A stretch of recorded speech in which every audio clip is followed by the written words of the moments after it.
In Duet Night Abyss, the divide between Silurians and Charons runs deeper than territory or law. It's embedded into everyday life. Silurians live under the protection of the Empire, while Charons, despite their magic and historic contributions, are pushed to the margins, treated as lesser, and constantly reminded of their place in Hyperborea. And yet, not every Charon turns away from the Empire. Some step directly into its military, choosing a path that seems unthinkable to many of their own. At the center of this struggle stands Sibylle Mason, a Charon who climbed from the lowest ranks to become chief of the Empire's army. Now reporting directly to the Emperor. To some Charons, she's a beacon of possibility, proof that one of their own can rise in a world designed to hold them down. To others, she's a cautionary tale, a traitor who abandoned her people and serves the very system that oppressed them. Admiration and resentment, hope and mistrust. She's a woman carrying all of it. And the more I learn about Sibylle and the other Charons who followed similar paths, the more I realize their stories can't be told in a single video. Their lives are layered, conflicted, and shaped by a world that refuses to make space for them. So, this kind of marks the beginning of a new series, a deeper look into the Charons who chose the Empire, and the reason that led them there. As we begin, I'll leave you with one question. When your own people see you as both the icon and a traitor, what drives you forward? Sibylle grew up on the streets, doing whatever she could to survive. She stole from people, acted helpless to trick them, anything she needed to do just to make it through another day. When she was about 8 years old, she had a pet raven she cherished dearly. The bird had crashed near her home, and she nursed it back to health. One day, a group of kids around her age came to her door begging for food. Like she had done for the raven, she helped them and gave them what little she had.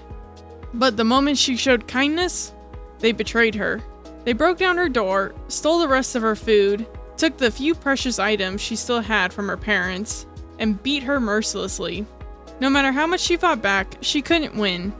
The raven sensed she was in danger and tried to protect her, but they caught the bird. She begged them to take whatever they wanted, just don't hurt it. Instead, they threw the raven to the ground.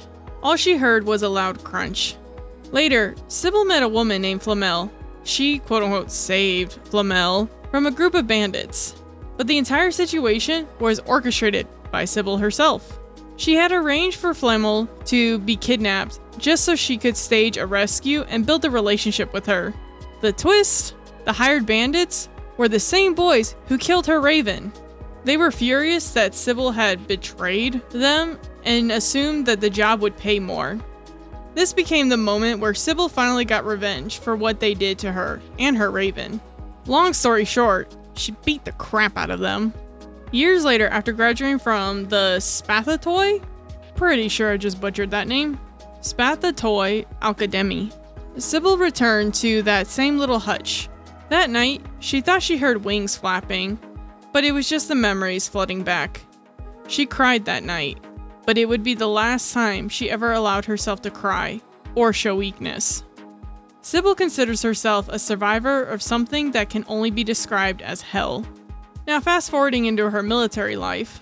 On one mission, Sibylle and a team of 13 scaled a tower. Everything went south. Sibylle's rational mind, hardened by discipline, told her to obey the orders and let her comrades die. But deep down, a faint voice resisted. These comrades had never treated her poorly.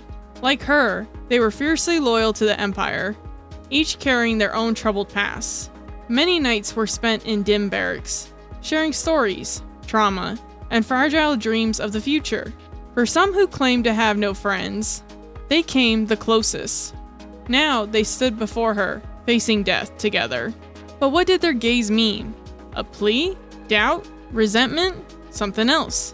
She knew she would follow orders and silence those emotions. Emotions she wasn't supposed to have. But could she really watch these almost friends die? She closed her eyes, trying to escape the burden of choosing. And in that moment, they chose for her. One by one, they drew their daggers and plunged them into their own throats. No hesitation, no second thoughts. As if this decision had been made long ago. Smiling, they fell. At that same moment, Sibylle ignited their airship engines. Alone on the airship, Sibylle shed a single tear for them. The Empire declared this operation a victory. Shortly afterward, she was elevated to the Legion Chief. Though technically a failure, it marked the first time since the Great Migration that mortals had once again set foot on the ancient lands of Elysium. This time, they didn't merely walk the earth. They ascended its highest tower and aimed their arrows at the gods of old. Yet, the finer details of this legendary battle are shrouded in mystery. Historians may never acquire a first-hand account, for the only two survivors returned from the Divine Tower, Sibylle, who has never uttered a word about what transpired, and a shadowy figure who mysteriously appeared to lead the forces, then vanished without a trace afterwards, as if they never existed at all. Sibylle now commands the 13th Legion, an elite force that answers directly to the Emperor. Her loyalty is so respected that she is the only Charon ever granted permission to carry weapons inside the palace. The role of chief is crucial. On the battlefield, every decision is a gamble, with countless lives on the line. And with the rise of the Forsaken Rebellion, all previous strategies became useless. The Forsaken used demons as their main force, and even weaponized filthoids against the Empire. Most generals had no idea how to combat these new threats. But Sibylle wasn't a pampered, out-of-touch commander. She was born on the streets, armed with years of alchemy and Charon magic. She knew how to counter anything. She used Charons to infiltrate the Forsaken and poison their rations. She staged retreats and left behind booby-trapped supplies to throw off the enemy, as well as spreading terror. She promised notable titles to enemy leaders in exchange for surrender, only to slaughter them once victory was assured. This is how she rose to power. Her Charon heritage never once slowed her down. Her methods were criticized as dishonorable. "What else would you expect from someone of such lowly birth?" her hater said. But none could deny the truth. Sibylle is the Empire's most reliable Legion chief. She discards mercy, ethics, and honor, values that others hold above everything else. And she always wins. Honestly, she's playing the game the Empire created, just better, and they resent her for it. Their resentment feeds their racism. The Emperor's faith in her only deepened the Senate's hatred. Yet, Sibylle knows that the Empire's oath, "All glory to our Emperor," is just a formality. The only person truly deserving of her loyalty is herself. Later in her career, Sibylle delivers a notice to her former mentor, Flamel, the very woman she once arranged to have kidnapped. The Empire revoked Flamel's title as chief alchemist and stripped her position at the Academy for indirectly betraying the Empire. They acknowledged her contributions, so they did not imprison her, but she was ordered to continue her research under strict supervision.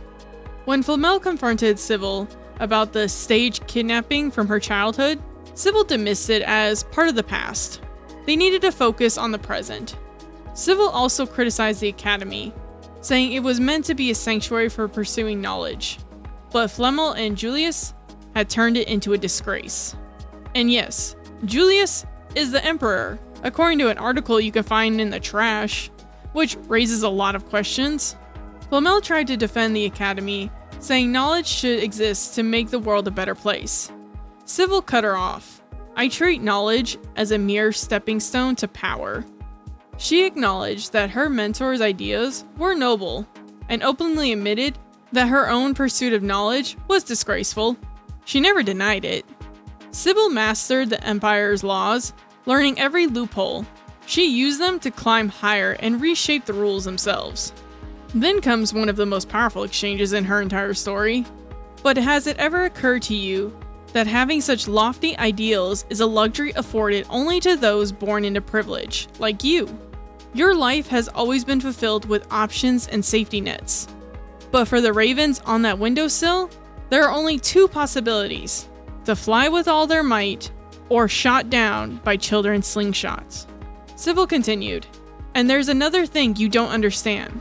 Ravens, too, have their ambitions. Once they fly high enough, they can see things that creatures tethered to the ground never will. And with that, they can do things no one else can. Things that might truly change the world. Flamel asked what Sibylle saw in the Tower of Elysian's church. Sibylle said nothing, completely silent. She instead reminded Flamel of the notice and that she has 3 days to decide. As Sibylle left and walked out of sight, she paused, turned, and bowed deeply towards the room. Farewell, Miss Flamel. In another story, Sibylle and a companion discovered a message carved into a wall. May peace someday come to this land. Sibylle laughed. The other person didn't find it a laughing matter. She explained it reminded her of her mentor and a fellow student who held similar ideals. Sadly, their naivety took a toll on them, and they were crushed beneath the relentless march of time. Then, surprisingly, she added, "That being said, and you might find this hard to believe, I actually agree with this ideal." She flicked the brick with the message and reduced it to dust, and said, "And I shall fulfill it." Sibylle's rise to power is admired by many Charons, a symbol of what someone from their community can achieve. But others despise her, seeing her as a traitor. Even with the Legion, some peers view her as a dormant threat waiting for the right moment to strike. But one piece of advice always remains true: do not cross Sibylle Mason. Growing up on the streets gave her intimate knowledge of dysmania. She used it to capture spies, fugitives, and smugglers throughout her career. She is a phenomenal strategist. She studies the terrain before any battle, prepares contingency plans, and fights on the front lines. She bandages her soldiers personally, delivering rousing speeches as they chant, "Chief Sibylle!" And Sibylle is fully aware that these theatrics are yet another weapon in her arsenal. Also, she's very kind to animals. Not really a surprise though, considering the fact we just learned about her raven. Sibylle is often described as cold, emotionless, calculating, impossible to read. But after diving into these stories, we start to see that it's not entirely true. There are cracks in the armor, moments that slip through, and it makes me wonder, what is her end goal? What does her ideal world look like? She made it clear she's not loyal to anyone but herself. She plays the part the Empire expects, but you can tell it's a facade, a mask she's crafted long ago. Honestly, I don't know what to make of her. Another character I've been reading about is Daphne, a longtime friend of Sibylle's. I still need to finish her story, but it's already raising even more questions. And yeah, leveling all these characters to 60 just to unlock their lore, that took some time. I'm really interested to see where Sibylle's path leads. It almost sounds like she sees the Emperor himself as a disgrace, and she's made comments about wanting the world to be a better place. But what does better mean to her? We've seen it across games, movies, TV shows. Characters with initially good intentions who end up reshaping the world at the cost of everyone's freedom. So, is Sibylle one of them? Or is she something else entirely? These stories make me question her too, because of the fact that Lynn brought it to Sibylle's attention that her old alchemic academy was working with the 6th Legion to conduct experiments on Charons like we saw with Blues and Fantasio, and Sibylle dismissed it. Actually, we could just take a listen to the conversation. Chief Sibylle. What is it? It's about the report I filed earlier. The Spathatoy Academy colluding with the 6th Legion to conduct illegal experiments in the Cocytus region under the pretense of Legion recruitments. Is the 13th Legion really going to turn a blind eye to this? The 6th Legion is an ally of the 13th Legion. And those who conspired with the Forsakens to commit atrocities in Ice Lake are the enemies of the 13th Legion. But... Beautiful, isn't it? A symbol of honor. It's thanks to this insignia that you're standing here alive and unharmed. Stand down, Lynn. Don't forget what your duty is. Yes, Mom. Lynn, when I was younger, I used to see things the way you do now. But to become a true hero, there's something one must learn. Sacrifice. This makes me question her. Was she always aware of these experiments? Did she do something about them? Or is she following orders and just biding her time and gathering evidence to use against the Emperor? Also, I just have to say, I love that Deborah Wild is voicing her. I cannot wait to see what she brings to this character. So what do you all think of Sibylle? Are you in the Sibylle fan camp? Do you hate her and everything she stands for? Or are you waiting to see what she does before making a judgment? Let me know in the comments on your thoughts. My next video is going to be on Daphne, and there will be more information on Sibylle in there as well. Apparently they've known each other since the days of the Academy. I am also going to continue this series of videos on these Charons that join the military, so if you're interested in their story, stick around and find out. Thank you again for all your continued support. Make sure you hit that like button and subscribe button if you want more Duet Night Abyss lore videos. And if you want to join the community, the link to my Discord server is in the description. See you all next time. Bye!